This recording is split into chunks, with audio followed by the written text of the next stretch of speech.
bagi para penerima manfaat. Wawasan, peran media tidak hanya sebagai perantara informasi. Media pun hadir untuk menyuarakan gagasan serta mengedukasi masyarakat melalui ragam komunikasi. Peran pemimpin ID menebarkan semangat untuk memperluas dampak melalui pesan yang baik dan bermakna.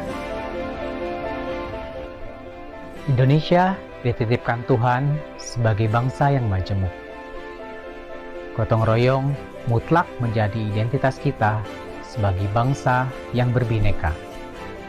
Mencerminkan semangat kita sebagai bangsa Indonesia yang saling terhubung dan memberdayakan.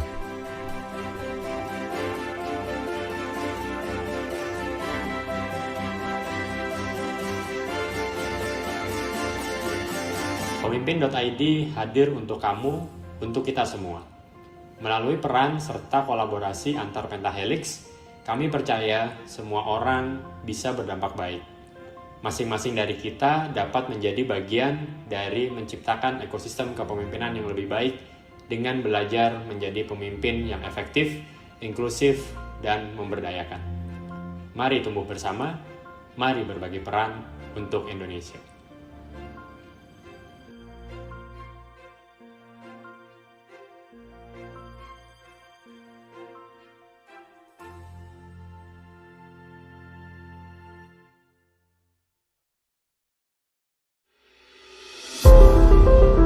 Kementerian Koordinator Bidang Pembangunan Manusia dan Kebudayaan mempersembahkan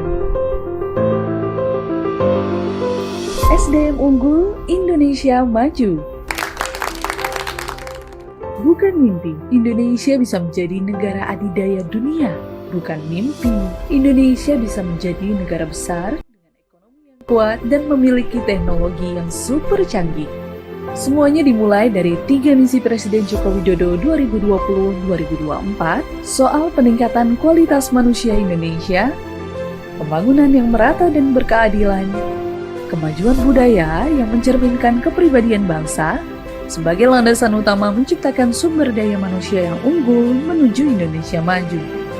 Untuk mewujudkan 3 misi Presiden tadi, Kementerian Koordinator Bidang Pembangunan Manusia dan Kebudayaan atau Kemenko PMK mempersiapkan cetak biru siklus pembangunan manusia Indonesia yang bertujuan untuk menciptakan sumber daya manusia yang unggul di segala bidang.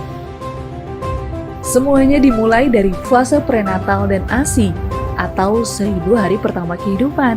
Di fase berikutnya, pendidikan anak usia dini atau PAUD juga penting untuk kita perhatikan dengan baik, agar generasi emas Indonesia di masa mendatang terjaga kualitasnya. Nah, untuk menekan angka anak putus sekolah, juga untuk mempermudah akses pendidikan ke SMP dan SMA atau SMK bagi anak kurang mampu, pemerintah mengintervensi dengan memberikan Kartu Indonesia Pintar ke 21 juta anak tidak mampu.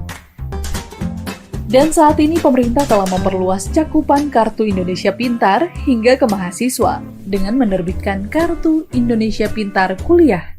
Di fase usia produktif siklus pembangunan manusia Indonesia, pemerintah melakukan intervensi ekonomi di fase usia produktif dengan memberikan Kartu Prakerja, juga pelatihan kewirausahaan dan membuat Undang-Undang Cipta Kerja. Undang-Undang Cipta Kerja ini tujuannya adalah menarik investasi sebanyak-banyaknya untuk membuka lapangan kerja sebanyak-banyaknya. Dengan adanya Undang-Undang Cipta Kerja, 13 juta orang yang sebelumnya menganggur bisa mendapat pekerjaan yang layak. Selain intervensi pemerintah di setiap fase siklus pembangunan manusia dan budaya, pemerintah juga hadir memberikan layanan yang terbaik untuk setiap masyarakat. Layanan tersebut antara lain dengan memberikan BPJS Kesehatan dan BPJS Ketenagakerjaan untuk mendukung program Gerakan Masyarakat Sehat dan Sistem Jaminan Sosial Nasional. Dengan semua intervensi dan layanan terbaik yang ada saat ini, pemerintah telah membangun fondasi kuat manusia Indonesia yang unggul di segala bidang. Jadi, mimpi Indonesia untuk menjadi negara adidaya bukanlah isapan jempol belaka. Terinspirasi dari teras rumah era Kartini, Teras Belajar hadir sebagai wadah temu virtual untuk belajar, berbagi, dan berdiskusi. Teras Belajar untuk Indonesia yang lebih baik.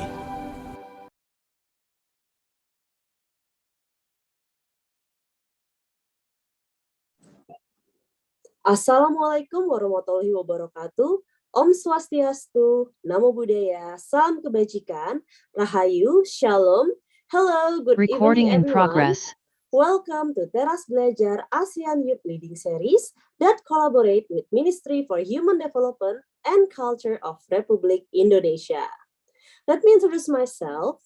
My name is Giani, as Master of Ceremony that will guide today's event.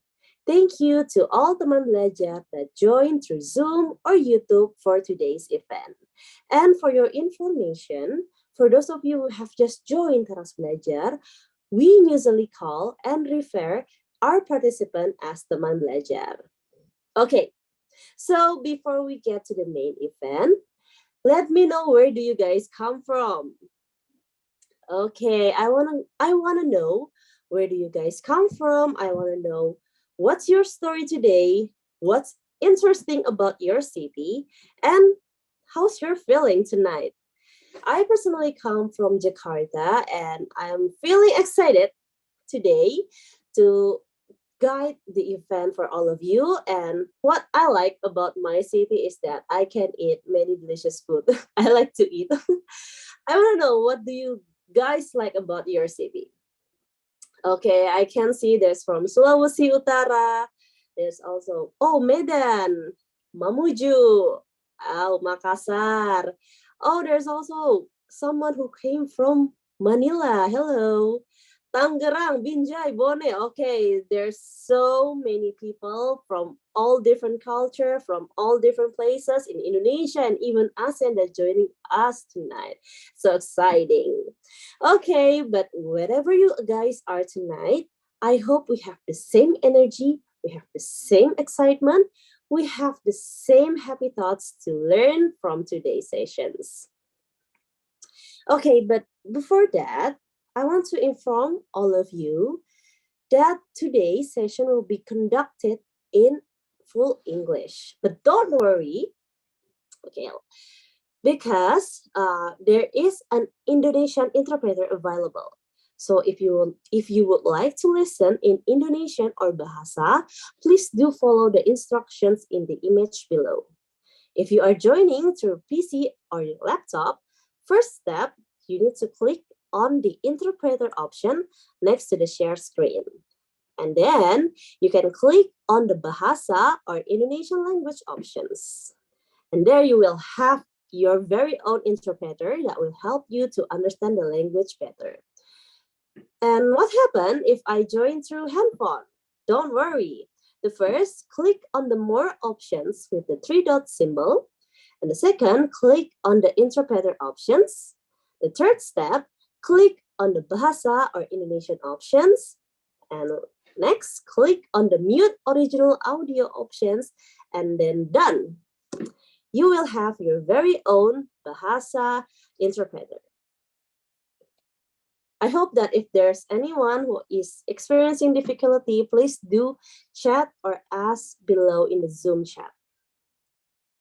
So as you guys can see in the opening about Teras Belajar, tonight I want to ask what kind of discussion that we will be having tonight. Is there anyone can tell me the answer of what we'll be talking about tonight through Zoom chat? Okay, so because tonight's event is really special, we will be discussing about the role of youth in socio-economic development and ASEAN community building. And we will have an amazing speakers and amazing moderator tonight that will be leading the talk show sessions. And also there's also a Q&A sessions available afterwards, so you guys can ask about anything related to the topic or by Slido, or you can also ask directly through raise hand features.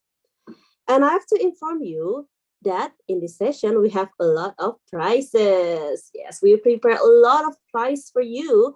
So don't worry and please pay attention to everything that you learned today. And don't go away before the session's done yet. So you can have the chance and opportunity to have your very own reward and prizes. Next. Okay, so in order so we can have a great sessions, I want to invite you all to join an interactive sessions through Slido. Let's share something before we start our learning sessions. Please go directly to the link on your screen. And there's also UC that helping you through Zoom chat to access the Slido. And please join the Slido and provide your best answer to the question by opening the link displayed on the screen or by clicking the link sent by Pimian through the Zoom chat column. So have you guys joined the Slido yet? Let me know if you guys have joined through Zoom chat or maybe by reacting with different emojis. You can also scan the Slido. Yo, Revita just joined the Slido. Okay, don't worry.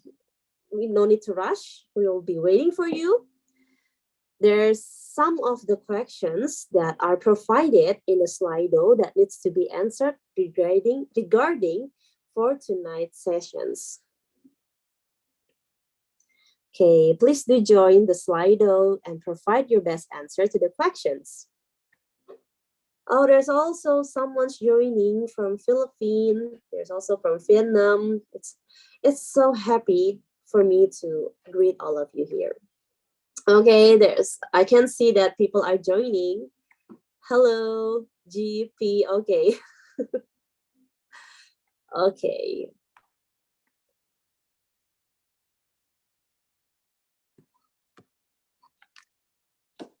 Okay, so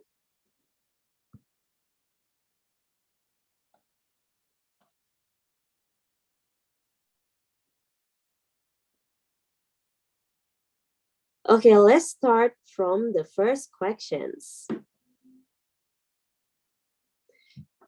If you were compared to a country, what represent your feeling tonight? For me personally, what country does represent my feeling? Of course, Indonesia. Because I feel so happy with our diversity and I feel so happy with our culture and I can feel it tonight. So, oh my God, there's someone who typed poor. Okay, Turkey, Zimbabwe, Jember. Okay, Jember. French. Okay, Mamuju, Japan, Philippines. Okay, can someone maybe type in the Zoom chat why do you choose the country and why does the country represent your feeling? I like Indonesia because I like diversity and it represents me right now. Okay, there's also German. Okay, there's Laras. Of course, Indonesia because the culture. Okay, I want to go to Singapore. I'm very excited. Okay, there's so many of you that are answering tonight. Indonesia, beautiful, full of opportunity. Okay, great. Okay, maybe let's move on to the second questions. What are the second questions? Okay, what is the first thing that comes to your mind when you hear about ASEAN? Okay, for me personally, what is the first thing that comes to my mind? Of course, diversity, yes. Unity, a culture, great. Community, interesting. Economic corporations, good. Multinational, persahabatan, okay. Friendship, that's great. Grow, peace. Oh, there's so many meaningful words here. I love it. Wonderful, solid, interesting, tropical. Yeah, it's kind of hot lately. Multinational, wonderful. Yes, come, friendly. I agree with. We are very friendly. Hot. Yes, it's really hot right now. A culture, forest. Yes, I love forest. Organizations, the history. Oh, what do you like about our history? Okay, unique culture. Agreed. Variety. Okay, kind. Yes, we are very kind. Okay, let's move on to the third question. Oh, there's Yusuf say traffic. We can all relate to that. Especially here in Jakarta, the traffic is... Ugh. Okay, let's move on to the next question. What kind of participations can young people contribute to enhance the development in their own country? What kind of participation that we can contribute? What do you think, guys? Let us know. Volunteering. Okay, great. Community empowerment. Great. Creative. Absolutely. Actions. Leadership. Jadi DPR. Okay, great. Knowledge and critical thinking. Zero hung agents of change. Educations. Community involvement. Yes, there's so many amazing answers right now. Belajar, studying, recycling, make a change, take a part of an organization, empathic, be a man of God. Wow, amazing. Make a market of product. There's Ahmad Fauzan that says that we can be anything. The most important is we can be rich. Okay. Creative development, innovations, charity, ethics, leadership. Okay, so the top answer is about educations. I see there's so many young people here that are interested in education development, I think. It's really great to know that. There's also 8 answer that answer creative. Yes, I believe that we are very creative individual in ASEAN, in Indonesians, in every country. Think outside the box. Amazing. Make a startup. Okay. Okay, then. Is there any more questions that we can answer? Pimin? Oh, I guess that's the last questions. So maybe my last questions for you guys before we start the session is, how are you guys feeling about tonight? Are you guys excited? You can type your emoji in the chat, or maybe you can just type, I'm excited. Or maybe with any language that you like that express your excitement. So excited, what's up? Okay, there's so many fire leaping, amazing. Someone is motivated, fighting. Okay, super. Yeah, so excited. Cool. I'm so happy to know that we are on the same frequency and energy level. So maybe without further ado, I would like to check in. Is our moderator is already joining us tonight? So I would like to say thank you once again for teman belajar who have joined and show enthusiasm, amazing enthusiasm that also makes me so excited in the warm-up session through Slido earlier. I'm sure you're all excited to dive into the main sessions. However, before that, allow me to introduce the moderator who will lead our discussions tonight. Is there anyone who already know who our moderator is? Okay, so our moderator for tonight's discussion is Kak Hendarsyah Aditya, Chairman of Pemimpin.id. Okay, so maybe I need to check in first. Is Kak Adit already joining us or not? Sure, Jenny. Oh, hello, Kak Adit. Hello. Okay, how are you feeling, Kak? Well, of course, I feel excited. It's very interesting to see the chat because it's always increasing. Just a moment, and I get more than the 1999 chat in here. So, and I'm very glad that I can be the moderator for tonight's sessions. I'm very honored, and well, it's very interesting. And today's topic is really relevant with what happens today, and of course, this topic is very to be discussed with all of us here. Okay, if you may, can you tell us where are you right now? There's so many people from different regions here right now. Well, so because you asked for it,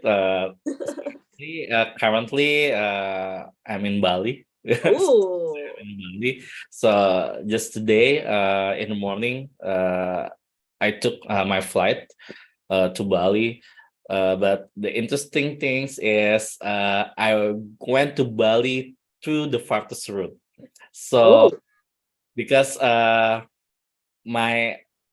is a failure or there is an error with my bookings for the mm, um, mm, I have to go from Jakarta to mm. Makassar first, Oh, wow. That's a long flight. going to the next flight from Makassar to Bali. So I actually I stepped on three islands today of Indonesia. Like feels like one third or one fifth of Indonesia's Java, Bali, Sulawesi, and Bali to these three islands. So it's very interesting day for me, and yeah, I feel excited about today. I hope you're not experiencing any jet lag from Three Island today. Uh, yeah, Okay. So are you ready? Are you ready to lead the sessions tonight? well, all is good, and the show must go on, so I'm ready to be here. Okay, so if you're ready, I'll hand over the discussion session to you, Kak Adit. The Okay. stage is yours. Okay, thank you so much, Gianni. Okay, so good evening, everyone. I would like to introduce myself. So, like Gianni said, my name is Hendra Shaditea. So you can call me Adit. So I will be the one who facilitated today's discussion in Teras Belajar ASEAN Youth Leading Series that collaborates with Kemenko PMK. And tonight, we will discuss about the role of youth in socioeconomic development and ASEAN community building. And we will discuss this interesting topic, of course, with our amazing teman belajar. It's all of you. So let's hope tonight's sessions will be very insightful for all of us, and we will having an impact in the future. Yeah. So talking about this topic, of course, we know that the role of young generation is no longer in depth in pushing for the progress of the nations, especially in the ASEAN countries. But before we get into it, please welcome Ibu Woro Srihastuti Sulistianingrum, the Deputy for Coordination of Quality Improvement of Children, Ministry for Human Development and Culture of Republic Indonesia.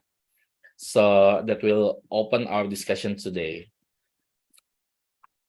Is Ibu Woro already here? Can you hear my voice? Yeah, sure. Okay. So thank you very much, the moderator and all of you. I see that the spirit is here tonight. Yeah, we are joining with the young people, so I have to be young again actually. So I will deliver my opening remarks. And Assalamualaikum warahmatullahi wabarakatuh. May prosperity be upon us. Shalom, Om Swastiastu, Namo Buddhaya, greeting of virtue. Honorable speakers, Mr. Ahmad Afrian, Program Director of the ASEAN Youth Organization, Mr. Deris Nagara, President ASEAN Korea Frontier Forum 2023, Mrs. Astrid Nadia Rizkita, Board Member of ASEAN Africa Youth Government, and distinguished guests, ladies and gentlemen, attending virtually. It is with a great pleasure and utmost honor that I stand before you today virtually to welcome our distinguished speakers, esteemed participants, and passionate youth advocates from around Indonesia and ASEAN countries to this momentous occasion. On behalf of the Coordinating Ministry of Human Development and Culture of the Republic of Indonesia, I'm privileged to address you all as we discuss the role of youth in socio-economic development and ASEAN community building. Today, we are gathered to recognize and celebrate the incredible potential and transformative power within our nation's vibrant, dynamic, and talented youth and the ASEAN community. The youth represent the driving force behind progress, innovation, and sustainable development, serving as a catalyst for positive change in our societies. As we navigate the complexities of an ever-changing world, we must recognize the integral role of, that the youth play in shaping the future of our nation and the ASEAN region.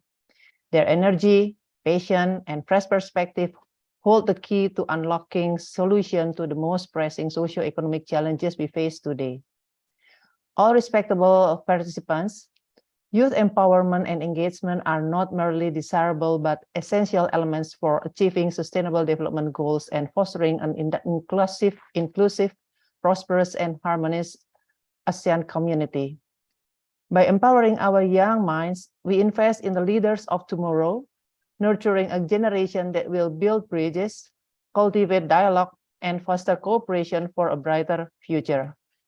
The theme of today's discussion, the role of youth in socio-economic development and ASEAN community building, emphasizes the interconnectedness of youth empowerment, socio-economic progress, and regional integration. It underscores the transformative potential of our youth in addressing poverty, inequality, unemployment, and other socio-economic disparities that hinder the region's progress. To harness the full potential of our youth, it is vital that we can create an enabling environment that promotes their active participation, encourages their diverse perspective, and provides them with the necessary tools, skills, and platform to realize their aspirations. We must invest in quality education, vocational training, entrepreneurship, and meaningful employment opportunities that equip our youth with the skills needed to thrive in the digital era and seize the vast opportunities that lie ahead. Moreover, as we envision an integrated ASEAN community, we must empower our youth to be regional ambassadors, connecting cultures, building bridges, and fostering mutual understanding and cooperation across borders.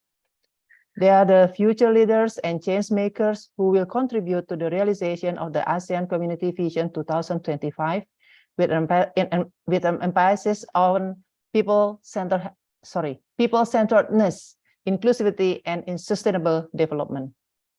Respectable audience, today's gathering is a testament to our commitment to nurturing our youth and providing them with the necessary support and platforms to excel. Through collaboration, dialogue, and innovative partnership, we can collectively create an environment where the voice of our youth are heard, celebrated, and acted upon. Let us use this platform as a catalyst for meaningful conversations, fruitful exchanges of ideas, and the forging of networks and collaboration that will enable our youth to shape their own destinies, contribute to the socio-economic development of our nations, and actively participate in building a stronger, more prosperous, and united Asian community. Once again, I extend my warmest welcome to each and every one of you, and I wish you all a productive, inspiring, and empowering experience as we embark on this important journey together. Thank you. Wassalamualaikum warahmatullahi wabarakatuh. But before I end the speech, actually, I have one question, actually. Is it okay, Pak Moderator? Sure. So I hope that everyone can answer the question, because this is a very, very basic question, actually. So everyone ready to answer my question? So the question is, what is the theme of Asian Indonesia Chairmanship for 2023? I think you already know about it. Come on, ayo. Googling. Guys, come on, guys. You can chat on the box for the Yeah. So, yeah. Maulida. Yeah, you are right. ASEAN Matters epicentrum of growth. Good. So I hope the organizer can give the like a prize for the Maulida. This is the first time who asked the question. So thank you very much, Maulida. And I return to moderator for the next session. Please. Thank you, Ibu, for the opening remarks. Well, okay. And before we get into the talk shows, of course, I'm sure that all of you were waiting for it and eager to have this tonight discussions. So before we go into that, actually, because there's a lot of people here, I would ask our Pimin Hello, Mimin. Let's have like a picture together tonight before somebody leave. Okay. Hello. Can you hear me? Okay. Thank you, Mimin. Okay. Okay. The photography sessions. Okay. Are you guys ready? I will count on 1, 2, 3. Say cheese. One more time. 1, 2, 3. Say cheese. All right. That was great. Thank you. I think back to moderator. Okay. Thank you, Mimin, for the photo sessions today. So, without further ado, now as we know that we were talking about the youth participations and how to empower all of the youth here to participate effectively in this community development programs and projects. Surely, Teman Belajar is very excited on talking about these matters with all of the speakers. So, without further ado, let me introduce with our today's speakers. But first of all, on behalf all of the teams and also the host for this event, I would like to say and also inform to all of you that Ibu Yuliana Bahar currently cannot join us today because there are urgent matters to do. So we hope next time Bu Yulina Bahar can join our sessions today. But don't worry, because we already prepare another speakers that will be join us today, and it will become very interesting for tonight's session. So first of all, I would like to invite Bapak Ahmad Afrian, Program Director of the ASEAN Youth Organizations. Is Bapak Ahmad Afrian here?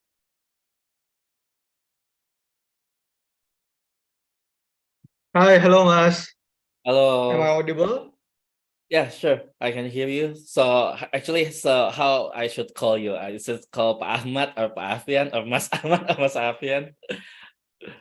Just call me Rian. No need with Okay. Pa, Mas. I mean, at the end of the day, it's a youth event, right? So Okay. we Sure, want to sure, make it sure. less formal for everyone. Okay. Awesome. Nice to meet you, Mas. How are you? Okay. Thank you, Mas. It's nice to meet you too. Okay, Mas Rian. So actually, what are opinion about tonight's these sessions? So how do you feel about it? Can you share a bit? I feel honored, to be honest. I know it's quite a bummer, I think, for everyone. Maybe some of you expecting to see Ibu Ana from the Ministry of Foreign Affairs, but suddenly, due to the unforeseen circumstances, she cannot be with us today. But I do really hope that I could bring more flavor when it comes to the ASEAN youth in region, because I'm representing one of the biggest non-profit youth organization in Southeast Asia, which is ASEAN Youth Organization. So yeah, I'm very happy. I'm currently in Cambodia, Mas Adit, right now. So I'm joining from Cambodia. Hopefully that could bring something with you all. I'm currently also working with one of the ASEAN, bodies under the ASEAN Secretariat. And we also currently really focusing, involving to the youth as well, to be able to be more familiar with the ASEAN Secretariat system. So yeah. Yeah, thank you, Mas Rian. I think that all of the audience here will be waiting for you too, because you are like one of our guest stars for tonight's event sessions. So I'm waiting for our discussions today. So guys, come on, Miss Rian. Yeah, me Mas Rian came from just join us from Cambodia. This is very an international sessions today that we have here from Indonesia, from Cambodia. So I hope that tonight we're having like a very good session. Thank you, Mas Rian. So I will move on to invite the next speakers. Okay. And also for the next one, I would like to invite Ibu Astrid Nadia Rizkita, board member of ASEAN African Youth Government. So mungkin I will call Mbak ya. Like Mas Rian said, we will make it like less formal, so it will be more relevant with all of us. Is Mbak Asit already here?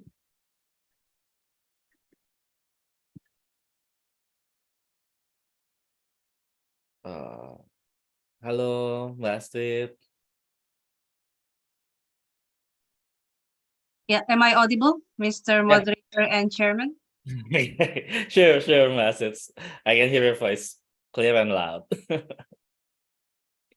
Okay, so Mbak Asit, so how the same question to Mas Rian, I would like ask to you. So how do you feel tonight? I feel again honored, excited, of course, and actually more intrigued of the topic that is being raised this evening. This is so in line with what the Indonesian government is focusing, namely the ASEAN, and this year we hold the chairmanship, and actually quite, again, very honored and excited because we'll get to share our perspective, our thoughts on the topic from the perspective of youth leader, from the perspective of youth involved in multilateralism for several years now. Okay, thank you, Masit. So it will be like an interesting things for today's topic, right? So so we can move on into the main session. So I would like to invite, last but not least, Mas Deris Nagara, the President of ASEAN Korea Frontier Forum 2023. Hello, Deris. Mas. Hello, Mas Deris. How are you? I'm great. Thank you tonight. I'm very excited to meet you, actually. Thank you so much. It's So, really an honor. okay, Mas Deris, so where are you now? And how's your feeling tonight? Currently, I'm in New York. I just landed yesterday, but tomorrow I will go to California to continue my study in Stanford. So yeah, I'm so excited because like today, maybe because I'm too excited for this event. So I have the miscommunication with the organizer. I thought it would be like 5 a.m. in my time, but it's supposed to be like 7 a.m. in my time.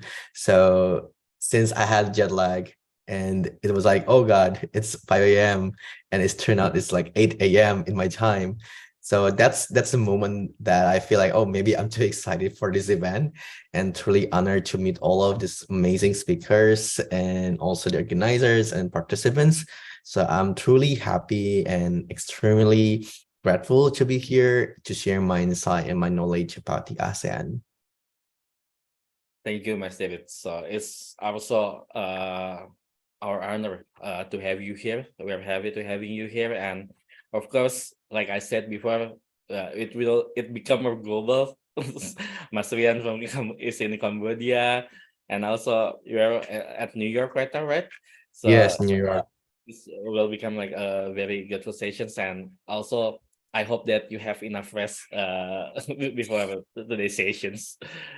Okay, then because all of the speakers here, so let's start with our discussion. So maybe to have like the initial questions for tonight topic, I will start with some things that maybe with one of easy questions on from point of view. So the question is like, why do you think youth participation is important in socio-economic development and ASEAN community building? This is the question for all of you, but because one like one of everyone always says, ladies start first. So Mbak Astrid, I would like to have you to answer this as the first speakers to answer this. So please, Mbak Astrid. Firstly, of course, I'd also like to thank the organizers, especially the Pemimpin.id, in collaboration with the Coordinating Ministry of Human Development and Culture for organizing this important session and to raise the question about youth participation. I'd like to break down this question into several parts. And actually, this is, even though we have ended the pandemic, or it's already endemic in Indonesia, having this virtual event is important to engage youth, not only in Indonesia, but cross-country as well, noting the theme, which is ASEAN, and also noting that our country is very tremendous, and it's important for us to reach as many as people as possible. And before we dive into the question, there are around more than 400 people in the Zoom room, and hopefully each and every one of you will still be able to be in contact with each other after this event, because I believe that no meeting is coincidental. We are here for a reason. And talking about youth participation, basically based on the term as well, it is such a way that youth, in Indonesia, the age of youth is from 16 to 13 based on our law, can be involved in issues that affect their lives and take part not only as a beneficiary, but also take part in planning and leading community in all spheres of life. And to answer this question, there's a theory that it's since the 60s, but still relevant until today, which is the Roger Hart's ladder of participation. And it has several rungs or ladders, and there are several zones. The lowest form of participation is declaration tokenism, basically the youth that take part in such events with low participation are there because they have to, because they are asked to, or maybe forced to. They don't really know the essence of attending, so there's very low participation, and basically maybe because ada makanan, so they come, so that's it. When they leave, they don't really know the essence of such activity or such meeting. And then there's the middle form of participation, in which the youth are involved, but there is more adult intervention. So the youth are more, they have to listen more, harus lebih manut, and they have less input to the planning process. And the highest form of participation is in which the decisions are shared equally between the adults and the youth. Does it mean that the youth are better or equal as the adults? That's a separate question, because of course the youth and adults have several gaps, not only age gaps, which is obvious, but also gaps in terms of wisdom, in terms of the know-how, in terms of the knowledge, in terms of life experiences, in terms of what works and what does not work. So we believe, and the form of highest participation of youth in which decisions are shared between adults and the youth is in which the youth can be heard fully. The youth can be on the same table as the adults, not only same table symbolically, but also they have an equal say in what needs to be done. So that's the form of participation of youth. And to answer the question about the importance of socio-economic development and ASEAN community building, of course, it is equally and highly important, because the youth are essential parts of community, and the ASEAN region is also highly consists of youth and are dynamic, and it is also important to have youth to have a say in things that matter to them, and to give a greater understanding. There are several indicators of social and economic factors, namely income, as stated in the opening remarks of Mrs. Deputy of Coordinating Ministry, education, employment, and there are other factors, namely safety, the social support, and quantitatively, there are several indicators that countries can rely upon in terms of its human development, namely life expectancy, education, gross national income per capita, and the youth, when they are involved in participation from an early age, they can be more involved and informed, so that things that are their concern, things that affect them, can be stated, can be shared, and be heard by the adults, because each generation have their challenges. The theme of the Youth Day last year was intergenerational solidarity. So it is also very resonates with the ladder of participation that we discussed earlier. So, Mr. Moderator, I think that's the answer for that question. Thank you. Okay, thank you so much, Asit. I thought that I'm agree with your point about is the youth is not only as the beneficiaries but also their participations of, and in the highest participations, in the end the youth want to be heard and also to be part of this context. It means that the youth need to be to be pushed to be participate and given the role into the ASEAN community buildings. Okay, thank you about it. And next one, maybe from Mas Deris. What do you think about it? All right.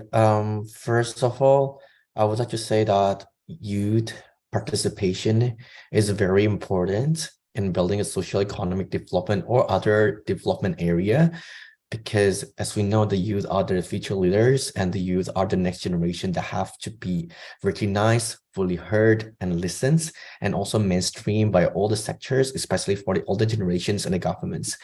I do agree that youth are indispensable to achieving all the socioeconomic development areas and ensuring its contribution toward other sectors, as in a ASEAN community. As one of the young leaders in this agenda, I have witnessed that how youth have enormous potential as a catalyst for inclusive and sustainable human development, youth-led innovations, industrializations, and technological innovations. As we know that the population of the youth in ASEAN countries is very high, as we can see in the data. And Indonesia, as I believe in other countries too, this potential of young people is vital in ensuring the equal socioeconomic development across the nation, and especially now talking about the socioeconomic development in ASEAN and also ASEAN community building, where we share our prosper agreements and resilient on how we'd like to improve our region itself. And it is most evident during the time of the COVID-19 pandemic and its recovery, with while the unemployment of young people was a big threat to Indonesian society. I have seen how youth have shown their resilience through innovations and industry developments. And among other segments in society, youth are the most fluent segment in the using digital technology. As in Indonesia, we know that almost 70% of technology-based enterprises were founded by the young people. However, we must realize that youth-driven innovations and industry development are not growing in a vacuum. It requires efforts and investment that target youth capacity building and also preparedness. And this is where the infrastructures, the socioeconomic development that put forward the need of the youth is essential. So just sharing my experiences and knowledge after dedicating 10 years of my experiences toward this issue, it is observable that effort to provide the infrastructures, economic and socioeconomic developments are not an easy task. And I believe that it must be done through a strategic partnership with a multi-stakeholder and intergenerational approach. So, and also I learned this insight when I became the youth delegations in the ICOSAC Youth Forum in the UN headquarters, where I represent Indonesia toward the accelerating the youth capacity in the achieving the SDG itself. And I believe that, you know, to achieve this, it must be done by a strategic partnership with a multi-stakeholder and intergenerational approach, which we also involve not only young people, but also the elder generation. We have to be trust to the current generations. And as youth myself, I've worked together with the governments and civil societies, organizations, and private sectors to deliver concrete actions toward local communities in remote areas that cannot be reached by them. And I'm glad to see how my work have resulted in the development of educations, digitalizations, connectivity, and English learning that benefit more than 2,000 students all over Indonesia. So back then, in 2013, Paguyuban Mojajika Ciamis and Forum Generasi Berencana, two prominent local youth organizations and adolescent organizations in Indonesia, have inspired me to participate directly in policymaking and on-field initiative. Through some advocacy and program, for example, like Mocha Edu Pride, Genre program, one of our causes, we educate young people, children in remote areas in West Java to have a better educational level and soft skills and also life skill. We established the mini library for, you know, for people there in remote areas to improve their literacy level and invite young leaders of the member organization to facilitate a variety of human development mentoring programs and empower Posyandu Remaja or integrated of healthcare centers for the teenagers, local champions, and family companions. And following the Youth 2030 strategies and also the ASEAN community developments and ASEAN community, I advocate for various issues, including the gender equality, stunting issues, life skills and human development, tourism attractions, sexual reproductive health, family planning, small medium enterprise mentoring, and etc. And now, if we relate to what the areas that covered by socioeconomic development, which mean the index of life expectancy, literacy level, unemployment rates, how we like to have a people-to-people exchange, how we like to increase the human development quality. So it's also part of how we like to build the socioeconomic developments. And I see that youth is, you know, the agent of change. And we have, I mean, in Indonesia, we have more than 60 million people of the youth itself that has to be empowered and have to be guided and facilitated and also be trusted by the governments and also other stakeholders. And now the question is how we would like to, you know, accelerate the youth mainstreaming, which is a strategy for integrating the young people into every aspect of our governments, organizations, our community, and including an individual perspective and shared cultures and all system and structure that affect young people itself. And how we would like to boost and, you know, mainstream the young people in our system in political participation, and also how we like to facilitate them in terms of their capacity building and preparedness to achieve the socioeconomic development for our nation, for ASEAN. I mean, like we would like to make, like, you know, resilient regions. And I remain committed to this work to achieving the socioeconomic developments with and for the youth. And I think if not us, who will continue the legacy of, you know, bettering of our world, achieving the equal socioeconomic developments, and if not now, when we will be deemed to play a pivotal role in improvement of our world.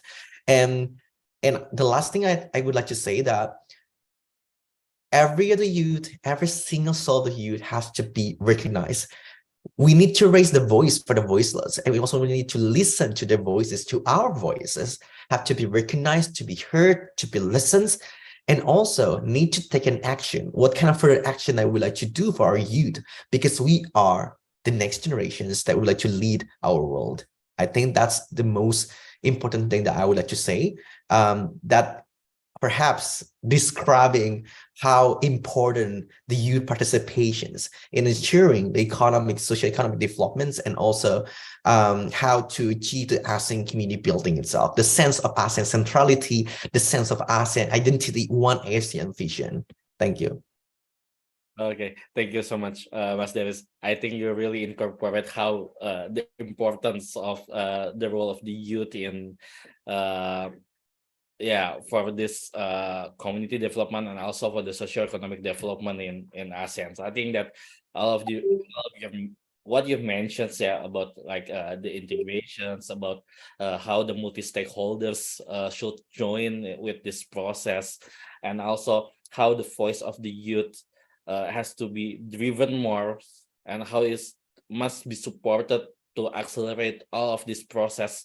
I think you already incorporate all of the importance of the process in the role of the youth itself. I think everyone will agree with it. But let's move on first to Mas Rian. Okay, how do you think about it? How can we incorporate more about the importance of the youth role in this process of development, socioeconomic, and also the community buildings? Okay, thank you so much, Mas. Totally agree with our amazing speakers. Wow, I get goosebumps hearing their thoughts and also some recommendations they share with us.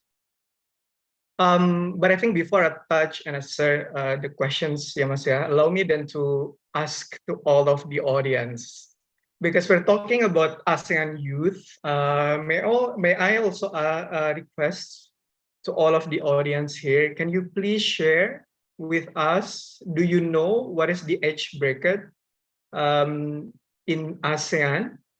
So the age bracket meaning that until what age, until and also what age that we can consider youth in ASEAN.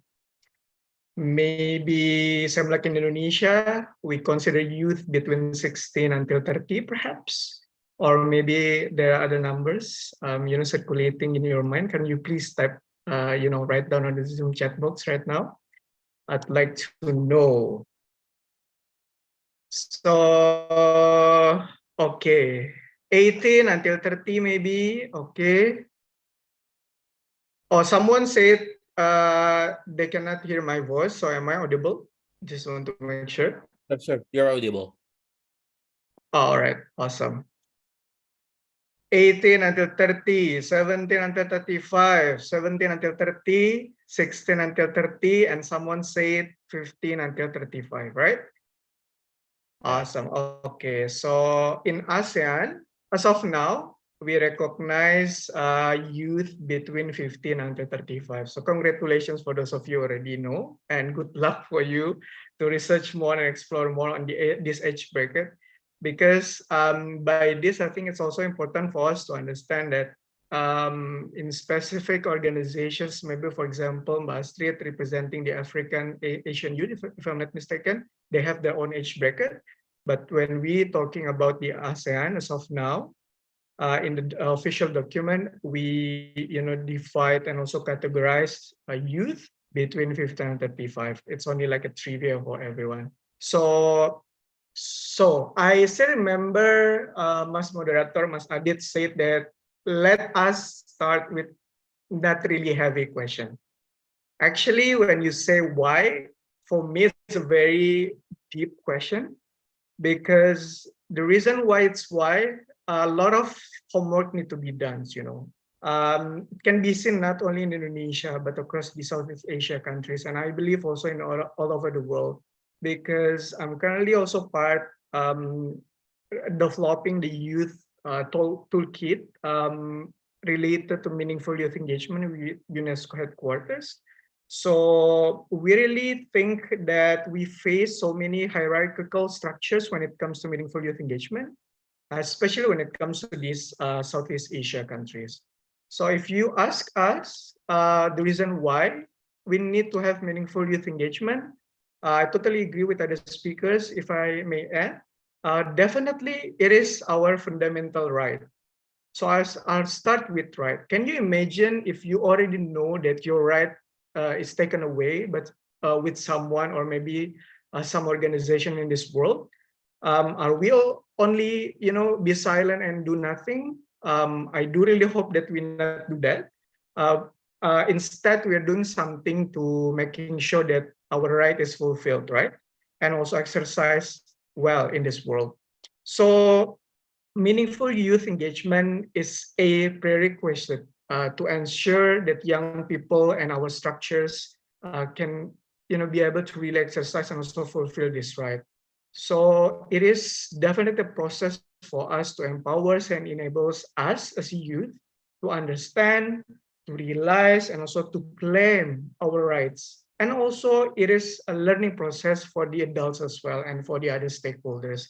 So it is not only about us only, but it is about everyone, because we cannot just put aside the youth in every program, also policies, because everyone need to be included, right? Including also the youth. Other than that, definitely working with youth and also making sure that our voice not only heard, but making sure our voice also taking into consideration, and we are make sure that these voices really implement in every program and also policies, and also we will involve in the monitoring and evaluations. That is a very important part, because usually, for example, we only invited to the program or maybe hearing session, or maybe there's some conferences and things like that, and that's it. The most important thing is after the event. How can we ensure these policies that we send to the government really taking into considerations our voices? So monitoring and evaluation is also important. So that's why when we are working with youth and we are really making sure this meaningful engagement, meaning that those stakeholders also work with the reality check, because we really relevant, and also we can be able to give them information, and also us also really responsive to making sure that our needs and also everyone needs taking into considerations and to be able to transform the societies. So those are the areas that I would like to highlight for these first questions. Other than that, I think it is also important for us to understand that this meaningful youth engagement needs to be done definitely. We face, again, so many challenges right now. So I'd like to take this opportunity to be able to invite everyone here right now. And thank you so much for your time and energy to join this Friday night sessions for us to be able to discuss. I do really hope that we could discuss more, receiving more questions from you if you need any additional informations and clarification questions, because in ASEAN Youth Organization, we're really focused in the meaningful youth engagement. We part of the discussion with the ASEAN Secretariat on the ASEAN Youth Work Plan, my apologies, ASEAN Work Plan on Youth 2025. We just also attended the seniors official meeting on youth with the ministries across the ASEAN member states. We represent one of the non-profit youth organizations. Because we really care, and we do really hope that we can could collaborate later with all of you the attendees tonight. I think that would be all. Mas Adit, back to you. Okay. Thank you, Marcian. Yeah, I think it's very good say from you about how we make sure that the youth voice not only listens, but also to be considered and also implemented, and later on to be monitored and also evaluate and take it move on into the next steps. I think it's also everyone. It's not only to make sure that we've been listened, but also to make sure that all of the suggestions, all of our voice is also implemented and to be monitored by the multi stakeholders here. And also this is what's actually what we hope, yeah, all of the speakers here and also all of the organizers here, hoping that all of the around 500 audience here will be part to take part of the roles into how we can develop the socioeconomics and also the community building in ASEAN. So I think that's why this is make it very important to all of us. Okay, now I will move on into the next question. So actually, I would ask this question to Mbak Astrid. So of course, regarding the role of the youth, of course, there is like a lot of things that we can do, and also I'm sure that the audience here also wondering like how I can take from your perspective. I would want to know like how is the best way to engage, to participate, to take on this role, to help like the process of the development of the socioeconomics, especially the ASEAN community buildings. So if the audience here really want to take like a big step and also to want to make what they think to become the reality, so what is the best way to engage it? Yeah. Thank you, Mr. Moderator, for the interesting and very important question. And as we discussed already about the importance of youth participation, and now we come to the essence of, what is the meaningful youth participation. And although we have touched a little upon that in the first question, but I think it's important that I agree that it is our right as the youth, as citizens, as part of community, as part of society, to know what is the meaning actually of the meaningful youth participation itself. And basically, it means that the youth are involved in all stages of the decision making. It means that the youth, for example, in practical matters, in real life examples, are not only involved when it is convenient, or are not only involved only when it is beneficial for those that have interests that are not essentially for the youth itself. Oftentimes, and I think it is quite prevalent, in this, especially in the past 2.5 years throughout the pandemic, a lot of youth platforms are made. It is good, and we commend our fellow youth for that. However, on the other side, sometimes it is seen or considered as something that is, the youth are seen as markets. They are not essentially always empowered to be actors.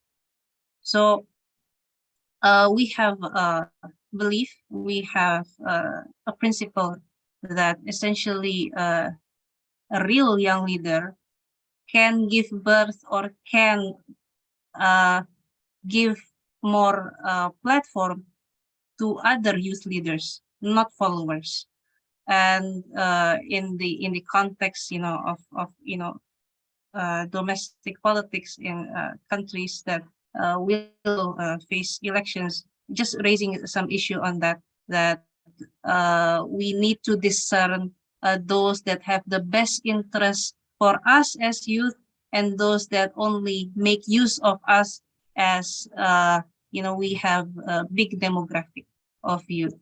So basically, as I state, that essentially meaningful participation is when youth are considered and involved in all stages of decision making, namely from the initiation process up to the planning, and then implementation or execution, and the monitoring and evaluation, and involved from the input process until the output and even outcome. Yeah, that's to discern whether an initiative or something is targeted to the beneficial of the youth. And related to the theme, which is the ASEAN, and Indonesia is one of the founding members of ASEAN, and basically in the spirit, in the context of multilateralism, yeah, which is like grouping or participation of more countries or 3 or more countries to interact with each other. Actually, countries that care about the youth also maximize multilateralism platforms in the youth sphere as well. And I believe that the more than 400 youth here come from various backgrounds. And it doesn't mean that you have to come from IR, law, and others, because there is something called the multi-track diplomacy. And various kinds of spheres, various kinds of fields can take part in diplomacy. And other than that, referring to our law, number 37 year 1999, about the foreign relations, that the role or the actors of foreign relations are not only state, not only the executive, but also the legislative as well, also civil society, even private sectors, and us, yeah, each and every one of us as Indonesian citizens can take part as actors in foreign relations. And why I raised that issue about multilateralism and youth, because essentially not only state-to-state contact is important, but people-to-people contact is important, and the youth have the ability to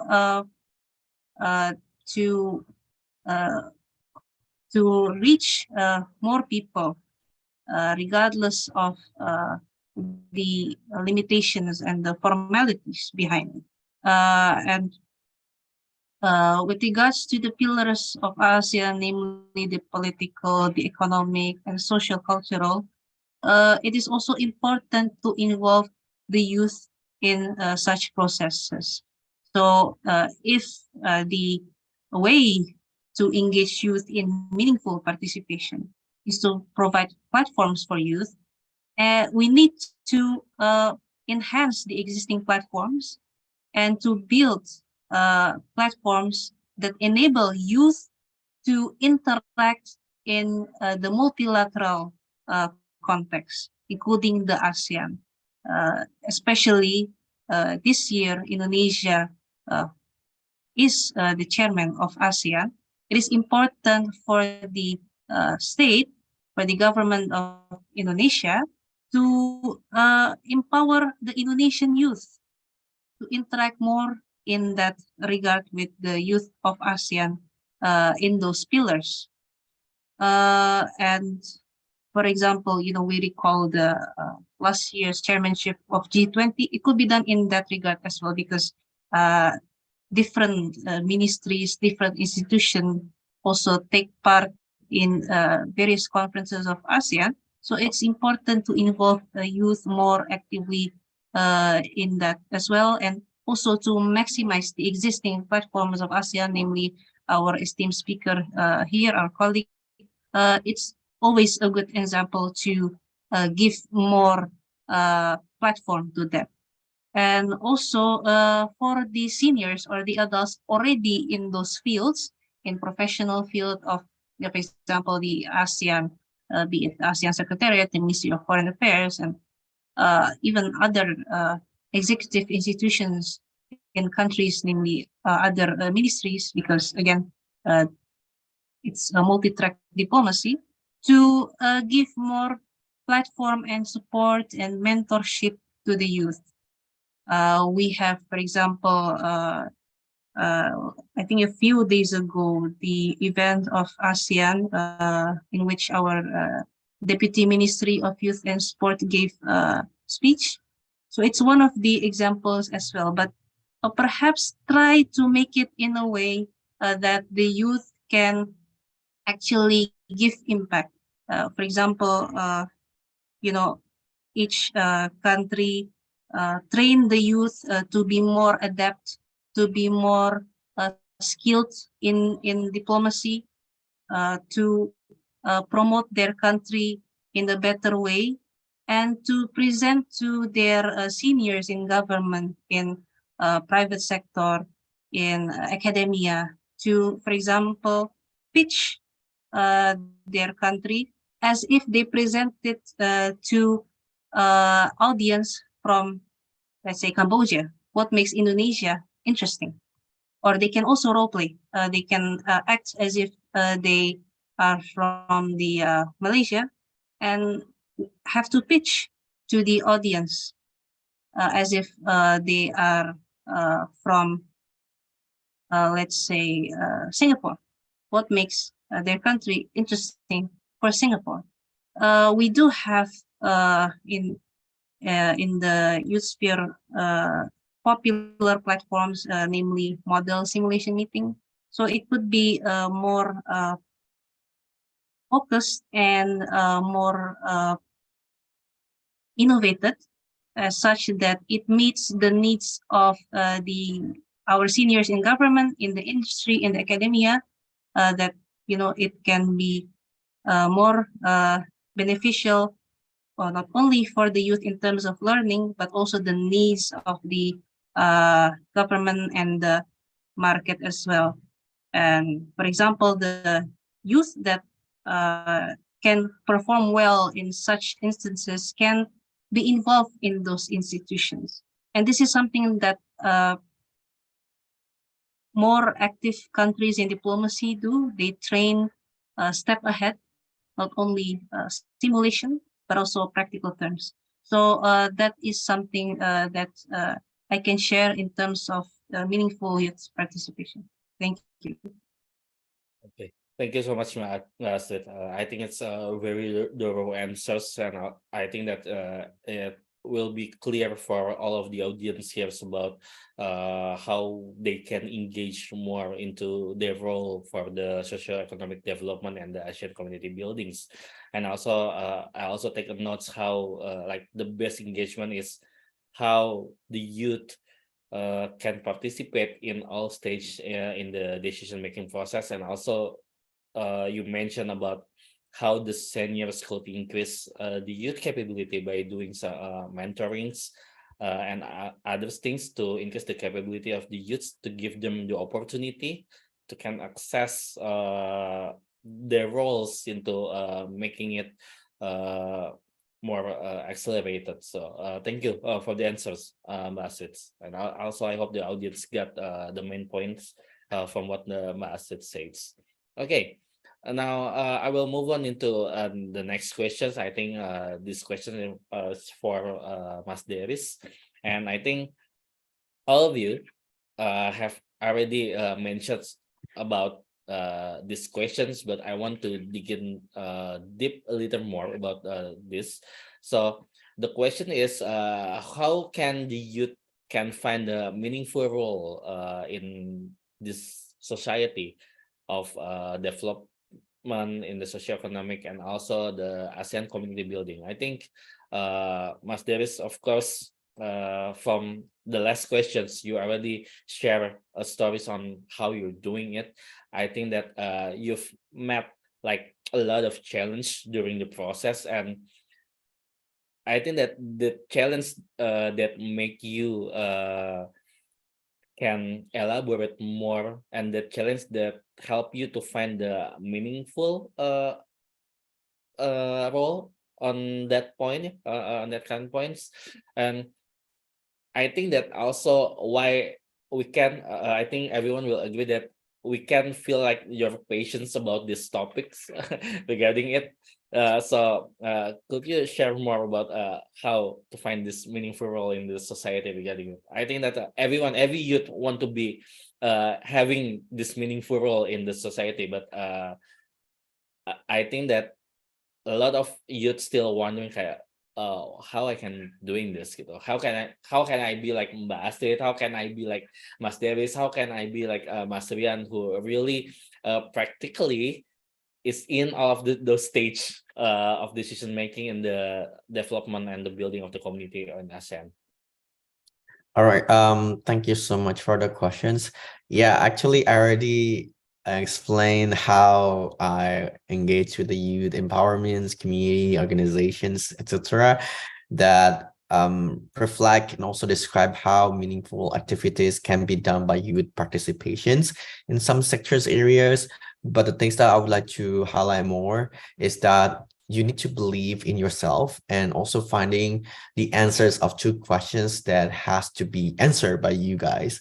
The first one is why, and the second one is how. So those philosophical questions that always be into my life, and why and how is very kind of easy to be questions like, why and how you want to be here, but the things that if you think very deeply and if you think very thoughtfully, it will be really hard, because like finding the answers of why and how it lead to your life purposes and how you would like to achieve what is your goals, what is your life purposes, and how you would like to utilize your capacity and your capability in doing something. So it's more into philosophy of your life and how you would like to give it back to community, and how you would like to put your participation can be meaningful for other people too.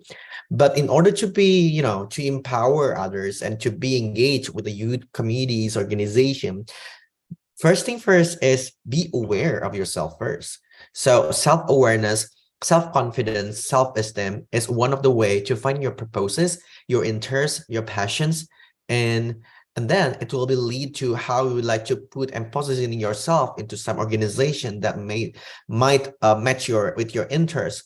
For example, like self-awareness, it's mean like you have to believe in yourself and you have to know and be aware of who you are, embracing yourself and knowing your true strength, your true weaknesses, opportunities, and threats. Because like when you have aware with yourself, self-awareness, is having a thought that everyone is special and different in their own way, and everyone has their own capacity, everyone has own capability, journeys, life process, and also experiences that could not be compared with one another. And you have to believe in yourself. In order that everyone can believe in you, you have to believe in yourself first. So finding your passion, finding that who you are, and be truthful to yourself and be aware that we are capable to doing so. It's something that we need to uplift it, and we need to believe that. So after we know that our true strength, our interests, our self-value, our self-propositions, then we can articulate our expression and ideas and thought on how we would like to engage with other peoples and how we would like to engage with the youth organization that match with your interests. And second, having a thought that, as I mentioned, everyone is special and different in their own way. And when you open the world, there's not such a thing that everyone is inferior or superior, but everyone is the same. So everyone try to be the best version of themselves and not try to compare with you and your other people. Instead, you need to compare yourself with your past experiences. Is there any changes? Is there any differences? So in order to do that, you need to be truthful. You need to be aware. And after having that self-confidence and self-awareness, now we lead to the self-esteem that we are having a value. We have our self-proposition. We're here. We're capable to do something. And we have our role in the communities. As I mentioned before, like youth are the most fluent segment in society, but also we need to facilitate and also need our collaboration with other people too. So after having a very strong foundation of our self-identifications, that means we aware who you are, So after that, we can try to find what's the organizations, what activities, what a program that match with your interests and goals. So having, the skill gaps, objective of your life, career objective, study objective, or even your life aspirations, you can know exactly like what do you want to do in your life and how you like to do it and why you want to achieve it.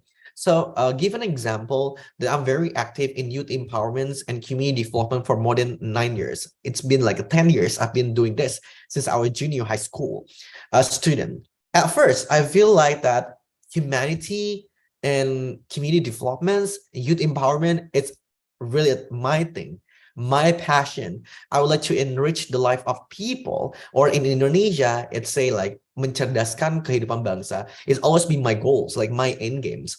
So I know my interests, I know my passions, I know what my motivation is, I know my life purposes. No, I dive into organization that might be, become a platform for me to learn and to grow. For instance, I joined Paguyuban Mojajaka Ciamis, I joined Forum Generasi Berencana, and now I become the president of ASEAN Korea Frontier Forum Community, and also become the president of the BEM Sipa Columbia University. It's how I would like to give it back to community, and how I would like to enrich people, and how I would like to use my capacity to help other people too. Back again in 2013, where I visit a lot of local communities, different layer of society.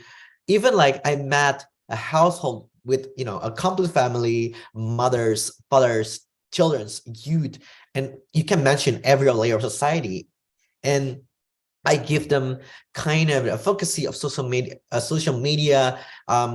utilizations, and then small medium enterprises mentoring, talking about gender equality, stunting program, child marriage preventions, and talking about sustainable development goals, human development capacity and capability preparedness for youth, and also empowering youth and mainstreaming them into several empowerment committees and organizations and activities.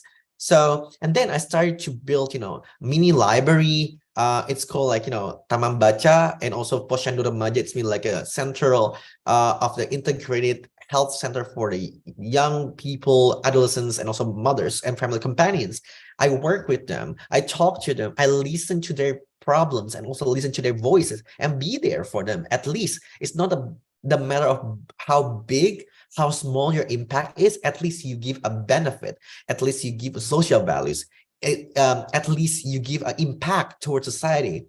So since that time, I learned how I can be useful, and I can use my voices and also my capacity to help other people in need.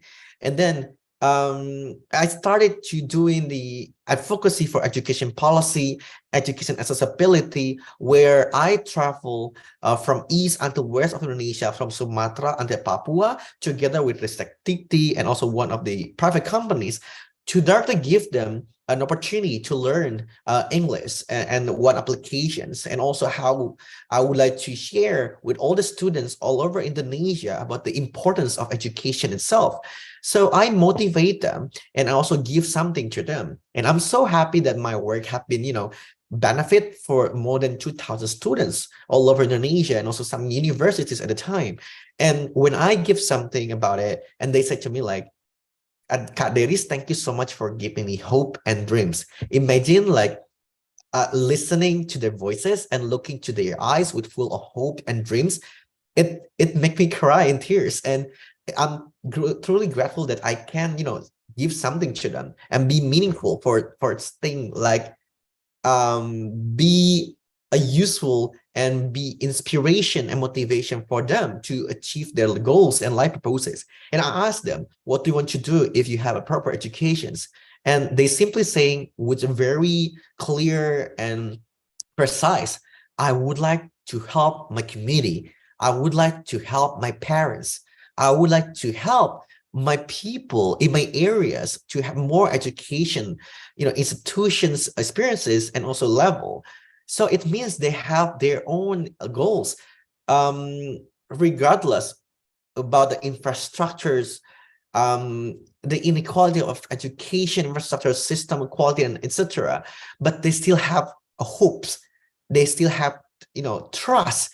They still have dreams to be a person that can help and to lead the next generation of their communities as the future leaders. So that means I have witnessed like how enormous potential of the youth as a catalyst to achieve the socioeconomic development and have the very meaningful activities for them and meaningful values and purposes for people's life. So it's kind of not only try to achieve your life purposes, but you also give someone's life. and that's very important, where we can, help other people. So growing into the societies and process, I also work, with the international communities and organizations, and join the United Nations, and also study here in Columbia University. I learned how, there's so many potential for young people to be engaged with them. So what I can say that as a youth myself, and also with my experience, that I connect more Indonesian student to international organization and mentorship program, as also Bu Asit had already mentioned about the mentorship program, leadership incubators, and to leave their skills and listen to their voices through, to their social medias platform, to other organization platform. And maybe this is the way, like following are the concrete ways that intergenerational dialogue that I mentioned in the first questions, and solidarity can improve the multilateral systems, and how young people can be engaged in the multilateral level and international, and also peer-to-peer models that engage youth as a partners to ensure the inclusion in their decision-making spaces. Because we also need to know that youth, to be engaged, it's very important to boost them and provide them more opportunities into the system of the decision-making process. The first one, we can say that we can provide more opportunities for young people to participate in multilateralisms and facilitated by different entities, for example the ASEAN, United Nations, or the collaboration that we have, and also the border government of Africa and others entities that we can join. And also, if you have another organization starting from the local organization in your surroundings, or even your school, and then international level. And for me, like for example, like the ASEAN Career Frontier Forum is also my student government in Columbia University, and also there are also IE organizations and other stakeholders that through the collaboration of a strategic partnership with a multi-stakeholder and intergenerational approach. And also providing them like intergenerational exchange and peer-to-peer models, provide alternative to top-down engagement strategies by bridging the divide between the youth and policymakers, and also expose the policymakers, expose the local communities to the multilateral engagement program inclusively, and accelerating the youth mainstreaming, which is a strategy for integrating the young people into every aspect of our government, organizations, or community, including individual perspective and shared cultures, intersectionality, and all systems that structure that affect the young people. And last but not least, that the youth political representation must be bolstered to ensure that formal institutions such as the parliaments, government agencies, youth council represent their interests. We need to be heard as a youth, and we need to be seen. We need to be recognized, considered, young women, girls, indigenous, migrants, rural youth, and ensure the inclusion of all voices of us. And because if, for example, we focus on the youth, but we also need to ask all the generations, the government, as I mentioned before, to put the trust to us as a youth, as the next leaders of our generations, and also to be facilitated and to give us a platform also to develop and to grow. If not us, who will continue the legacy of bettering our world? And if not now, when will we deem to play a pivotal role in the improvement of our world? As we know, like ASEAN is one, and ASEAN is big, big recent regions, and the enormous potential we have is amazing, that we need to empower all the young peoples in ASEAN together, united as one.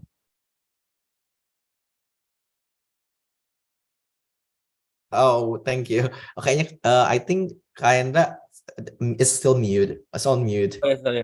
Okay.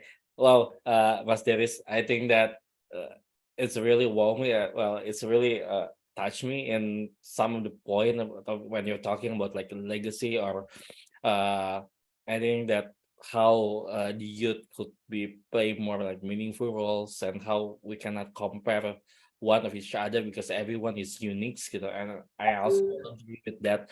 But really, that one things that I really want to highlight from what you've said, from what you've answered, is like I think the hope.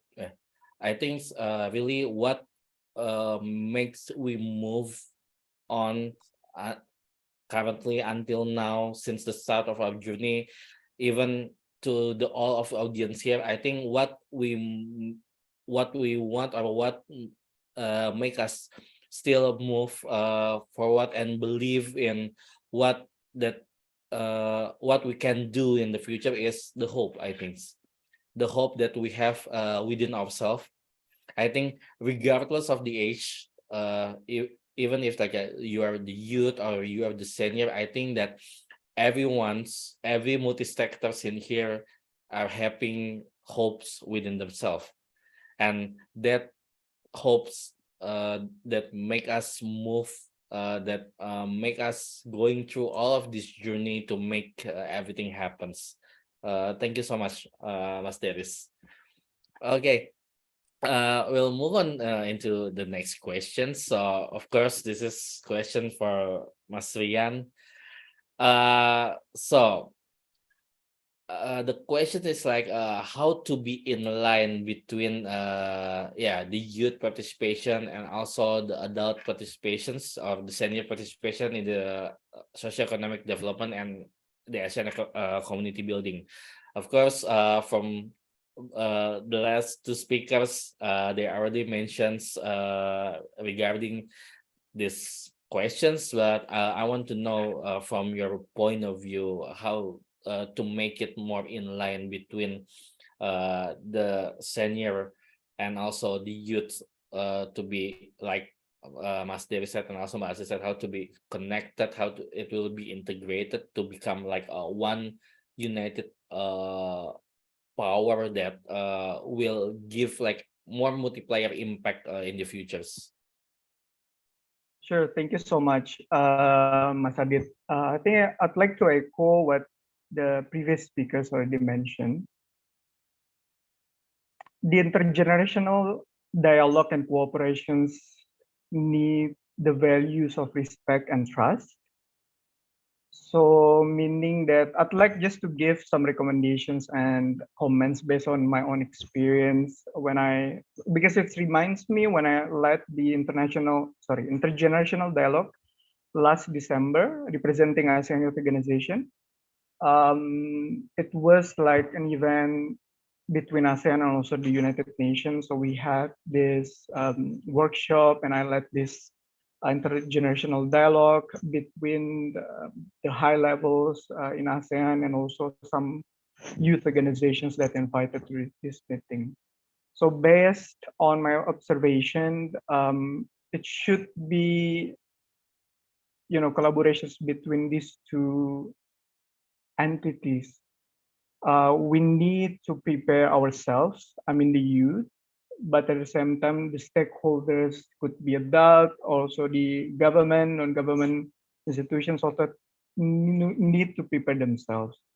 So I'd like to start with ourselves first, as the youth. Totally agree. We need to educate ourselves, be it the formal one and also the informal one. As simple as we join like a free online course. That is a very important for us to always keep updates and also to cementing ourselves in this learning journey, so we could be able to understand and also to be more aware with the facts and also the data. Because when we want to reach out to the governments, we need to equip ourselves with the data. So I'd like to invite everyone here, our teman belajar, to be able to really equip ourselves with necessary equipments and also necessary knowledge and skills. Other than that, having networks is really important. The reason why personally I can reach out to the ASEAN Secretariat, because I joined ASEAN Youth Organization. Not only that, I'd like to invite everyone to join the ASEAN Youth Organization. You can also join like the organizations represented by Mas Riet or Mas Deris. You can just choose in any objectives that more resonate with you. But having a profound organizations and the right environment is very essential in my opinion, because the fact that we need also to always be in a inclusive and also safe space environment with the right people and the right time is very important based on my experience. So One thing you can do, you can join youth organizations, you can join us, the ASEAN youth organizations, because we really focus on the youth development in Southeast Asia. And or you can follow the relevant social media, accounts, for example. Yes, you can follow your lovers, and also friends, but at the same time, you can also follow, some accounts that provide opportunities, informations. Maybe there will be like some conferences or perhaps scholarships and also seminars like this. I think it's really important as well for us to always being updated with those essentials informations. Other than that, we need also to have the right mindset. I think the previous speakers already elaborate this, but I just would like to reiterate. We need to understand that we, the youth, even ASEAN, meaning 15 until 35 years old, not only the future leader. Yeah, I'd like to underline the future, but we are the leaders of today. So meaning that you could be students, you could be, entrepreneurs, you could be workers, caregivers, or maybe problem solvers, knowledge holders, and things like that. But we need to understand that we are not only the leader of tomorrow, but we are the leader of today. Meaning, if we then get the right power, at the same time we get the big responsibility. As one of my all-time favorite movie, Spider-Man movie, Uncle Ben Parker once said that great power comes with great responsibility. Meaning we need to always equip ourselves with the right knowledge, skills, and also attitude for us to be able to become the best of ourselves, right? Not only that, I'd like also to inform you, maybe we discussed a lot of also related to the opportunity, but we need to make sure also we always access to those opportunities, because sometimes in my case, oh, I don't know the scholarship already open because I don't follow the right social media account, for example, or maybe because I don't join this group, or maybe I don't join this organization. Maybe I don't really often opening opportunity information website, things like that. So maybe it's also need ourselves to find the best strategy for ourselves to connect with the right people and also the right information. Yes, we can have fun, we can have the entertainment side as well, but at the same time we need also to cementing ourselves in these very essential informations if we want to become the best version of ourselves. For example, AYO provides free online course named AYO Academy. You can access on our website. It is, I think, 99% free and now available in English. These are one of the ways that we in ASEAN Youth organizations think that we can provide to the ASEAN youth to be able to really equip ourselves with the right knowledge. And moving on to the other stakeholders' perspective, yes, we acknowledge that youth participation and engagement in the policy-making processes in ASEAN in regional level are highly encouraged. Especially maybe some of you aware about the ASEAN Youth Dialogue, which the first edition held, I think, in the exact same city where I'm currently based in right now, in Siem Reap, Cambodia. And I think last month, the Ministry of Foreign Affairs also organized the ASEAN Youth Dialogue in Jakarta, which I personally also joined as well. But I think apart from that, definitely a lot of homework need to be done. Acknowledging the youth groups also really important for the stakeholders. Again, I'd like to reiterate with respect and trust, because it is really important for us to be able to understand that the intergenerational dialogue and also cooperations can be fully implemented with respect and trust. So one of the ways that we can think after this webinar, what would be the next step after this webinar? Maybe for you, teman belajar, are you then just satisfied with this webinar? I hope not. I hope that we all together after leaving this Zoom meeting room, we could be able to do something. Maybe we can start cementing ourselves with the right informations that I've shared. Maybe you can start looking for informations that provided by the ASEAN Secretariat or other ASEAN bodies. Maybe you can start looking for many opportunities that already out there, but we just not have the right access to there. Other than that, again, the stakeholders need to be open, need to be inclusive as well. Even though I representing the ASEAN Youth Organization, I also have my own identities, meaning that I live in Kalimantan, I am Muslim, and I study international relations, but it's not the case for every youth in this region and even in the world, meaning that myself, I have my own purpose in life, and also I have my own focus, which is youth security. Maybe yourself more focused on community development, which I sense when Mas Darius mentioned that he really focused on community development. Maybe Mbak Astrid more focused on political or maybe the government side. So I think it is really important for us to be able to understand that this inclusive environment needed to be highlighted and making sure in every process and all stages of policy making and also program implementations. Other than that, to conclude, Mas, it is really important. Financial support is really needed, especially when it comes to the sustainability. Because when we're discussing about youth organization, when we want to create a positive sustainable impact, financial support is very needed. So I'd like also to invite all stakeholders, please trust us, please respect us, the youth groups, the youth leaders. We can do it together. We can collaborate to making sure that this meaningful youth engagement is really fully implemented in our stages and also in our whole process. Back to you, Mas.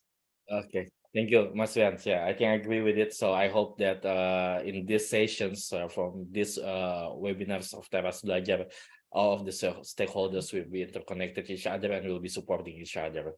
Okay, now before we move on, I think I believe that there are a lot of questions in the mind of the audience right now. But before we move on into the Q&A sessions, I would like to inform to all of you, and also I would like to say to extend our thanks to Mr. Ricky Radius Siregar from the Coordinating Ministry for Human Development and Culture. He's the Assistant of Deputy of Youth Empowerment who support the realization of this event. So I would like to thanks on behalf of all of the organizers and also on behalf of all the speakers. I would like to say thank you so much, Mr. Ricky Radius Siregar from the Coordinating Ministry for Human Development and Culture. Okay, so we'll move on into the Q&A sessions, but I'm sorry because the limited of time. I'm sure that all of you, because it's already quite late in Indonesia, to make sure that we have like an effective and efficient time.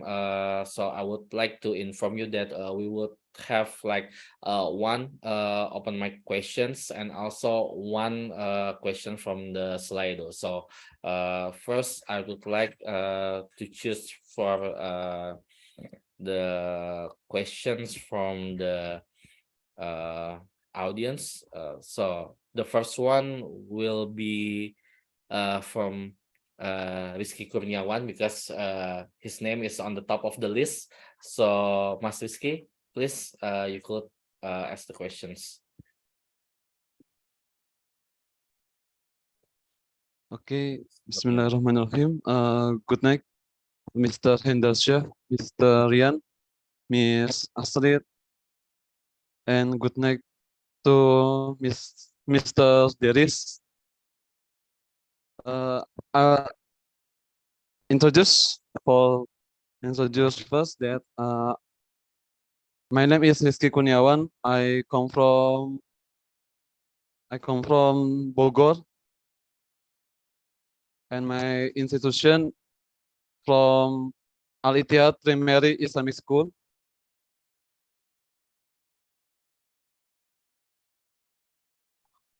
And then I want to ask something, how I could make sure someone who doubt about my capabilities in my corporation or my institution.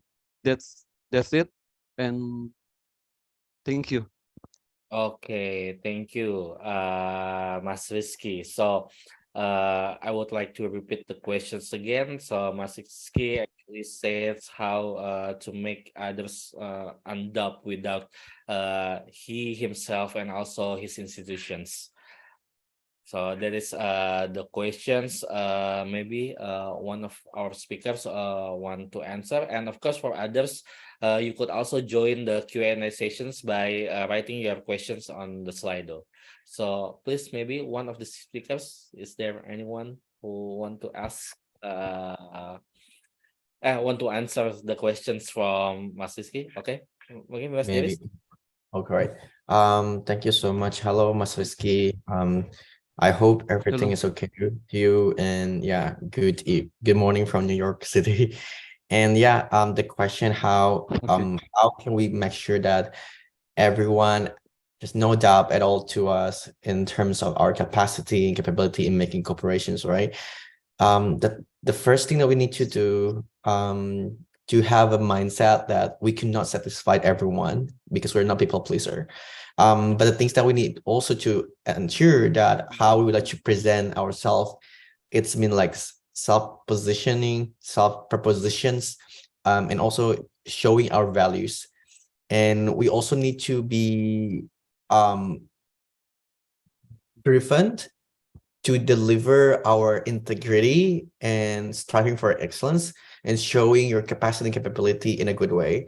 So if you have your true strength already, I mean, you know already your true strength, your weaknesses, opportunity, and threat. You know what's your life purposes. You know like what do you want to over as incorporation, and you have already identified the problems, opportunities, and what kind of the cooperations that you would like to offer and negotiate to that persons or stakeholders. I think it's very carefully to research on how the need of the other stakeholders in that sense, what kind of context that you want to bring, and what kind of programs or cooperation that you would like to create and manage with them. Because like when we're talking about management of agreements, corporations, the most important thing is how it to become like win-win solution, how it will be beneficial for other stakeholders, which is other party, and also how we would like to receive a benefit for it. And we also need to ensure, like how the mutual understanding, mutual respect, and mutual cooperation among us. And no matter what kind of judgment that people will deliver to you, as long as you are, delivering and articulate your programs, your ideas, and your self as having like a self-value, self-proposition, and good self-positioning, I think it's not matter anymore again, because like it's depend on how they perceive you, as long as you deliver and present yourself in a good way. So nothing to worry about it. But as I mentioned before, like finding what the needs of the cooperations, what kind of the sustainable cooperation that you would like to have, what kind of outcomes that, and also output that you want to achieve, what is your expectation, what is their expectations, and how you would like to have a solid foundations agreement. Because like again, in terms of cooperations and negotiations, it coming from what is your shares and common interests, common propositions, and also common negotiation itself. Because now if we would like to proceed toward the next corporations, what's the next outcome that they would like to have? What is your objective? Is it like match with your objective at all?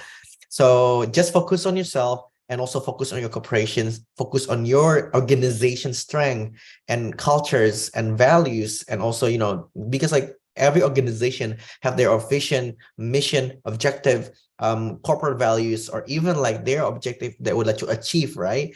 So, and also would like the program that you offer, and offer them like a collaboration and capacity and capability that you have, and showing what's your efforts in doing and implementing the programs that are already been implemented.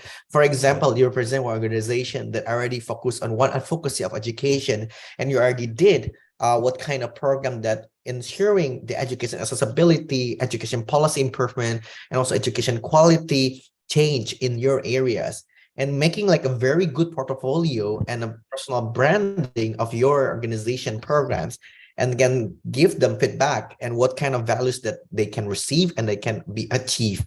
So I think it's very important for us, not focusing on what people say and what people adopting, because not our job to satisfy people, judgments and point of view of what you're doing. As long as you have your capacity and capability and have self-proposition, be brave and be truthful, be sincere what you want to contribute toward the community itself.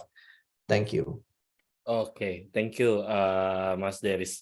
Thank you, Mas Rizky, Okay. for questions. Thank you, Mr. Deris. I hope it Good. answered the Yes. question. So, Thank you, Mr. Deris, about your answer. okay, thank Thank you. you. Okay, so the next questions, I will take it from the Slido. Maybe Pimin, could you share the question from the Slido?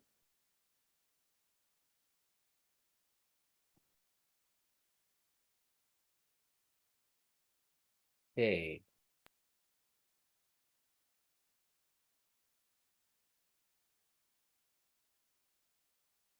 Okay, so the question is from Laras Ander. So the question is, what is the real role that today's youth can play in the socioeconomic development? Is it enough for the government to support young people just by dissemination? Maybe Mas Rian or Mbak Astrid would like to answer these questions.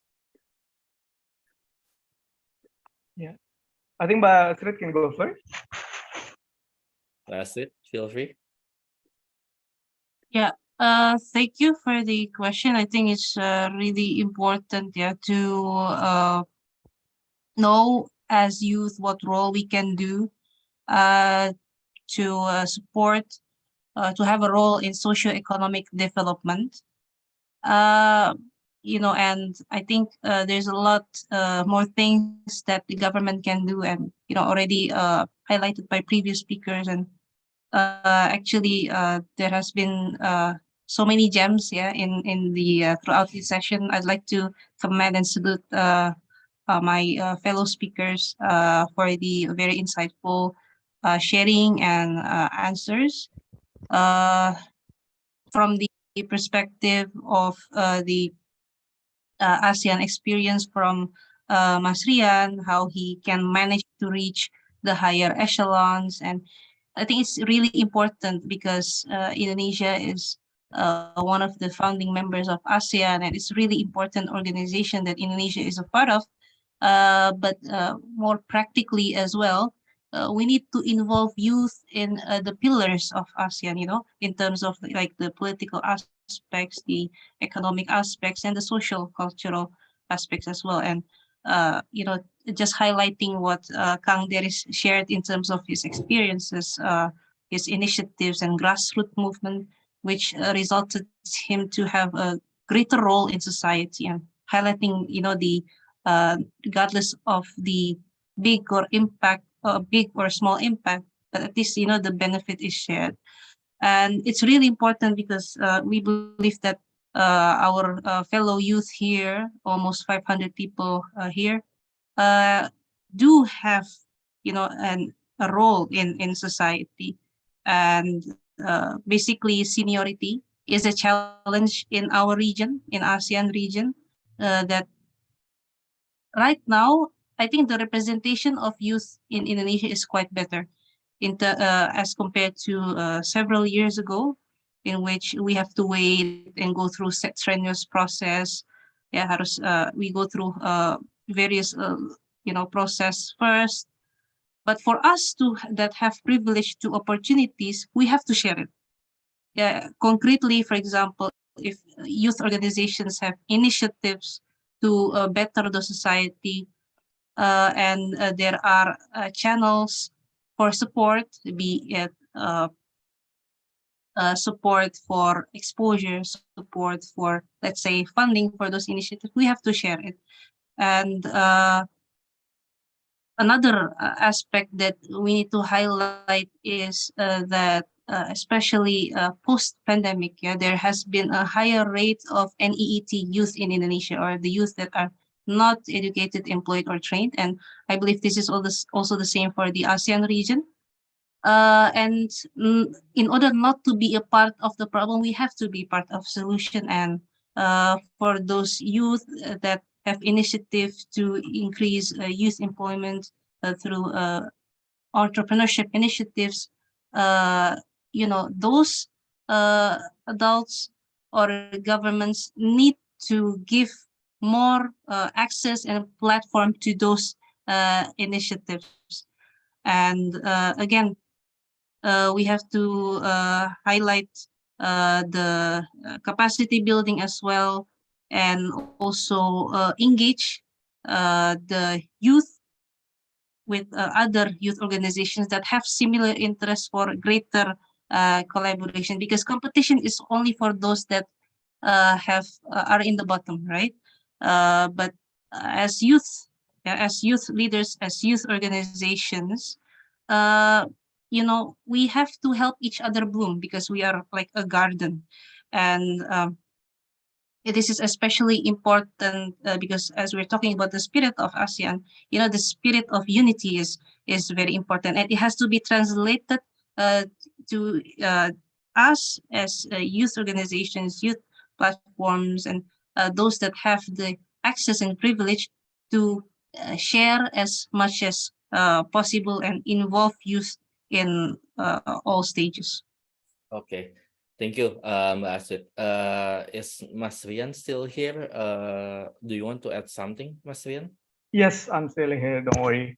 But I do apologize. I'm currently having the internet connection problem, so just bear with me. So the question about the role, So role. I'd like to ask you again. Are you students, or you already become a professional? So perhaps you become entrepreneurs now, or maybe government workers, because it really depends, right, when it comes to role. But let me elaborate a little bit. How much time do I have, Mas Adit? It depends. It's okay. So you can have like 1 or 2 minutes to answer it. Okay, that's short. So if you students, you can equip yourself with the right learning process. For example, if you love writing, you can produce writings and join some competitions, provided by the ASEAN's related bodies. Because usually, if the submitted papers will be collected to the relevant stakeholders, and sometimes it's also could be taken into considerations for the ASEAN government, if I'm not mistaken. If you're professionals, for example, like lawyer, you can just focus on your responsibility and your area, meaning that you can help with making sure is the law enforcement in the right place and the right time.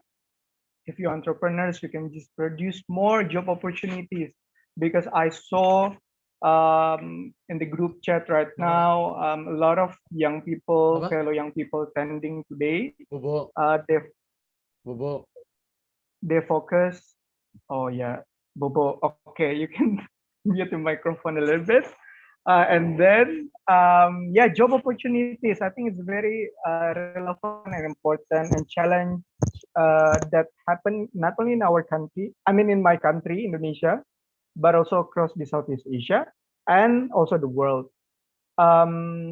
The entrepreneurs could, elaborate more on those areas, so you could be able to help all of the impacted parties, and also groups to have more job opportunities. For example, if you government workers, one of the best example is actually my colleagues, also my best friend, which one of the organizers of this event, Mas Ilham, I think is very into this meaningful youth engagement, and he tried his best to advocate and promote this concept within his aspects and also his role and responsibility. I think these are the roles that we can, play around and elaborate more related to our roles and also our activities right now.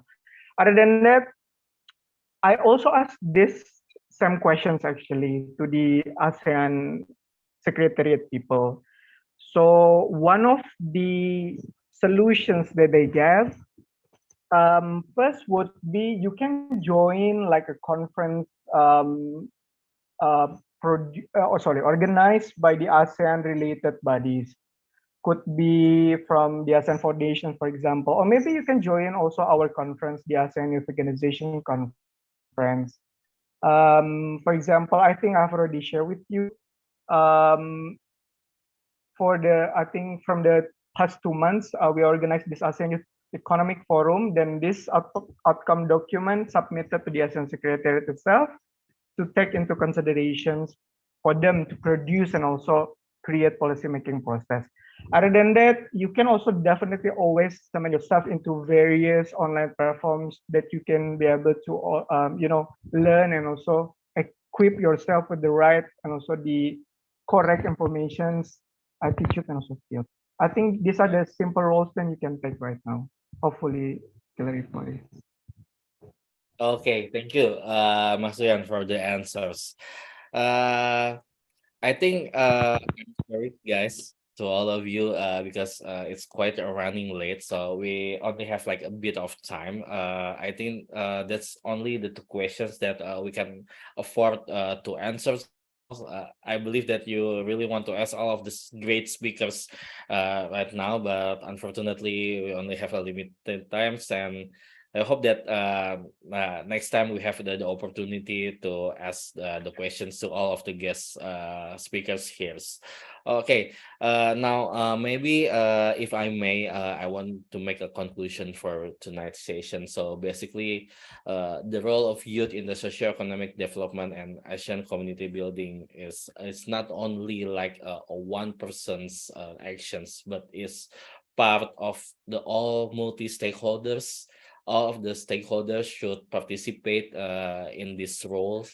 Not only the youth, but the youth should also increase his or her capabilities, his knowledge, their knowledge, their experience, to be able to give more impact into the development and also the community building in the ASEAN.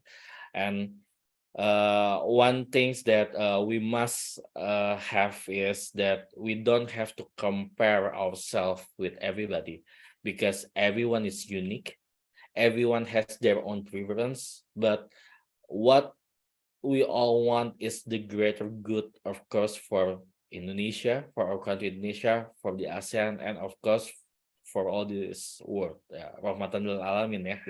So that's the purpose that we want to pursue, and this hope that really what make us going further to take on to the next level, to make all these things happens.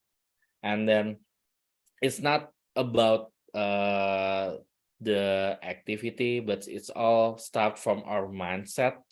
And don't forget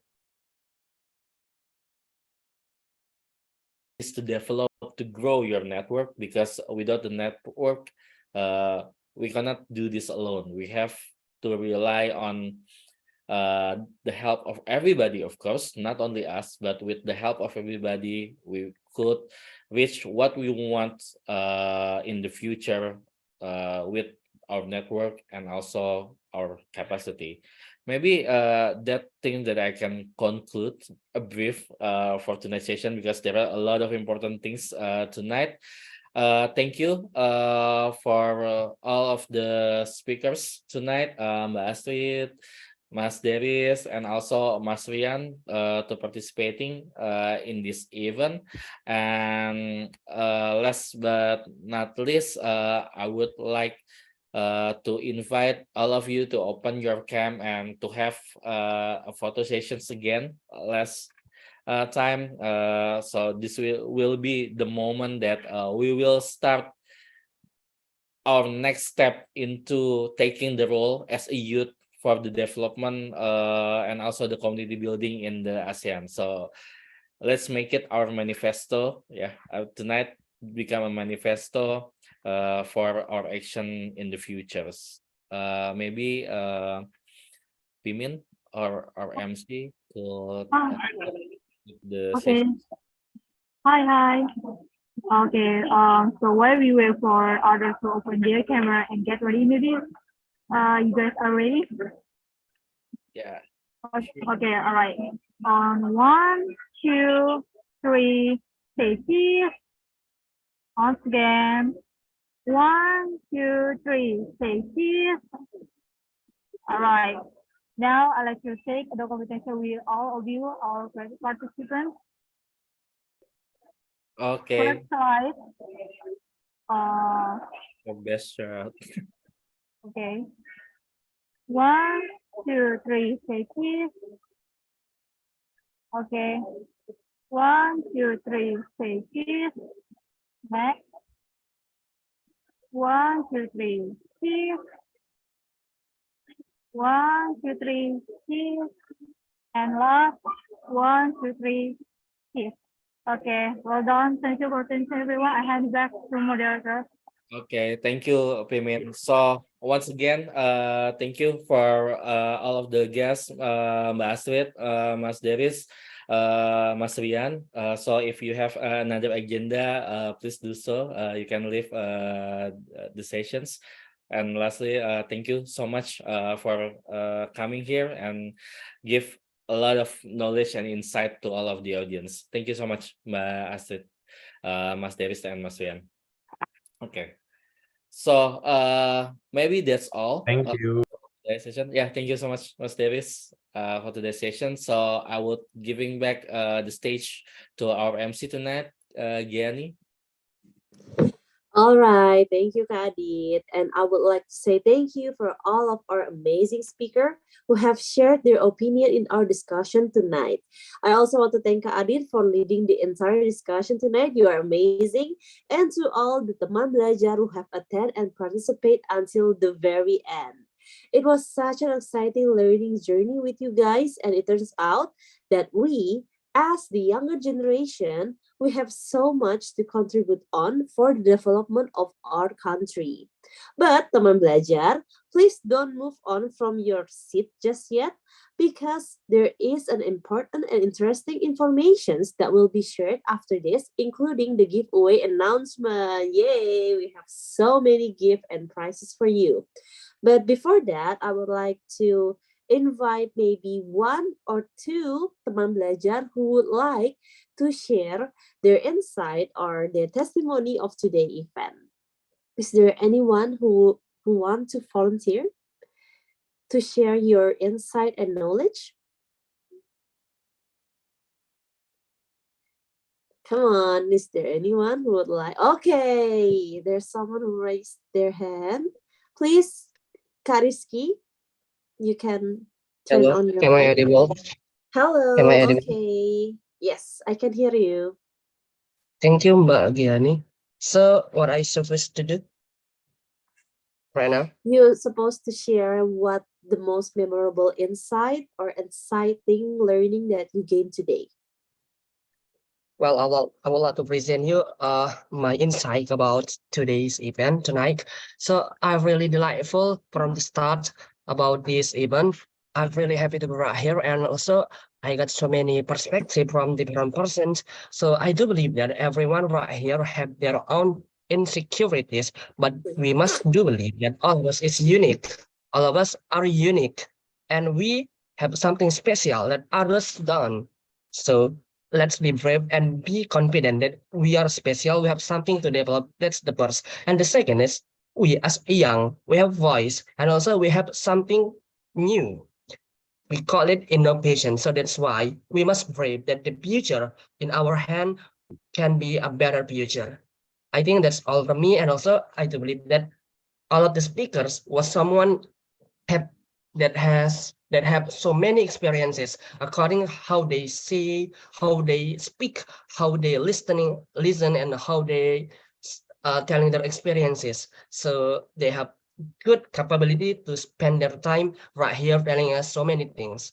I think that's all, Mbak Giani, and I'm happy for you today, tonight, and all of the participants. Thank you. Okay, let's give a round of applause for Rizky to brave enough to share his insight.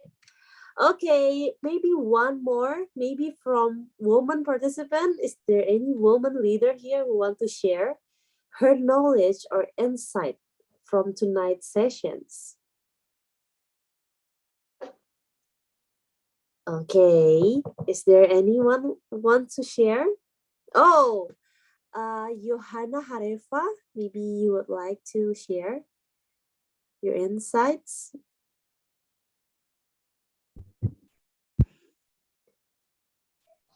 Sebelumnya, terima kasih atas kesempatan yang diberikan kepada saya.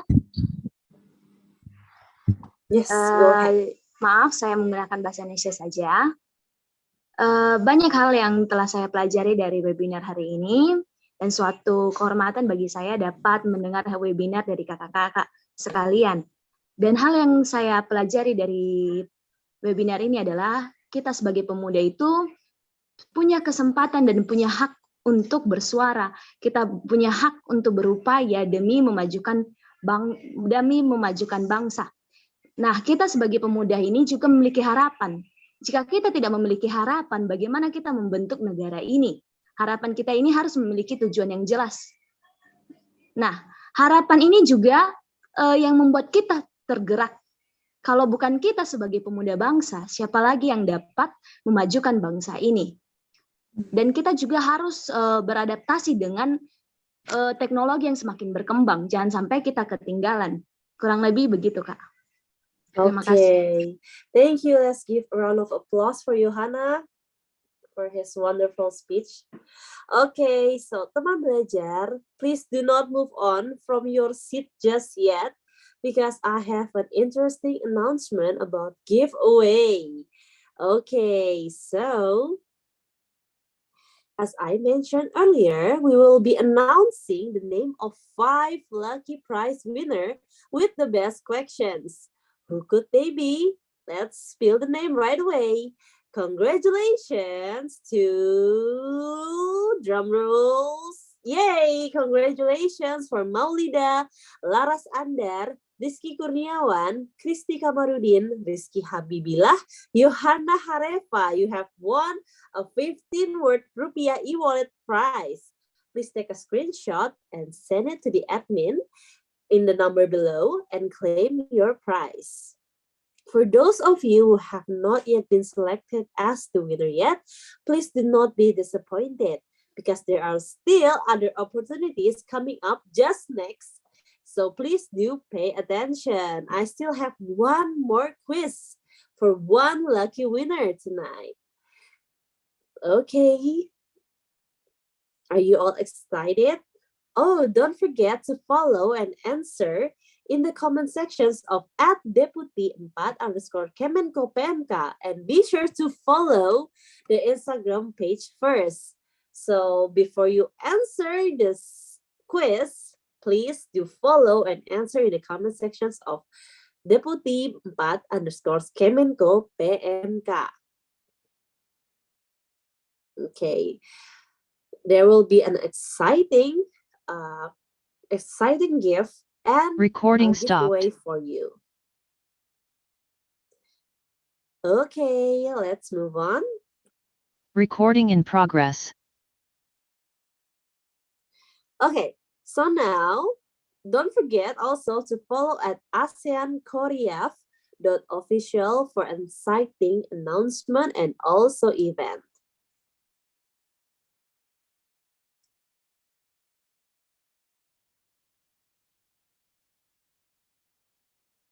Okay, and now for those of teman belajar who have been asking questions, where should I fill in the attendance form? This is the time for you. Do not forget to fill out the attendance list and provide your best feedback for tonight's sessions through the link displayed on the screen.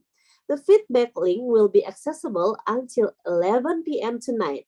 And next, I will read out the instruction for certificate retrieval for tonight's sessions. Okay, so how do I claim the e-certificate? First, certificate will only be provided for participants who registered at the link on the screen. And also, it will only be provided for those who attend until the very end of the event and complete the feedback form.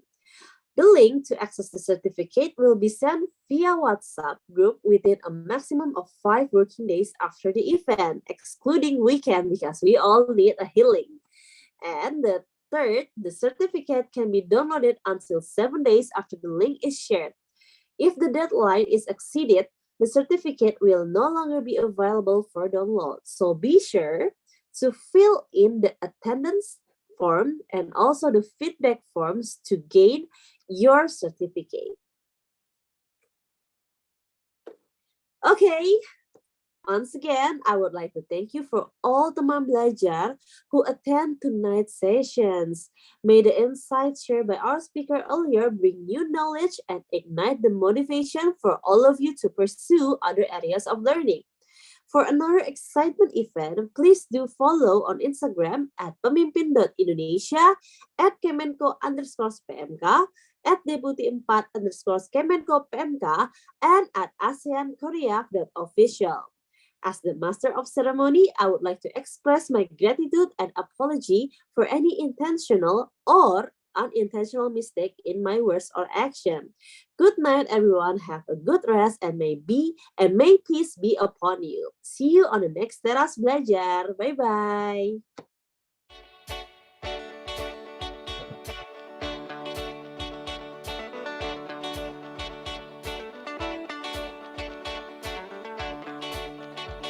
For once in my life, I have someone who needs me, someone I've needed so long. For once unafraid, I can go where life leads me. Somehow I know I'll be strong.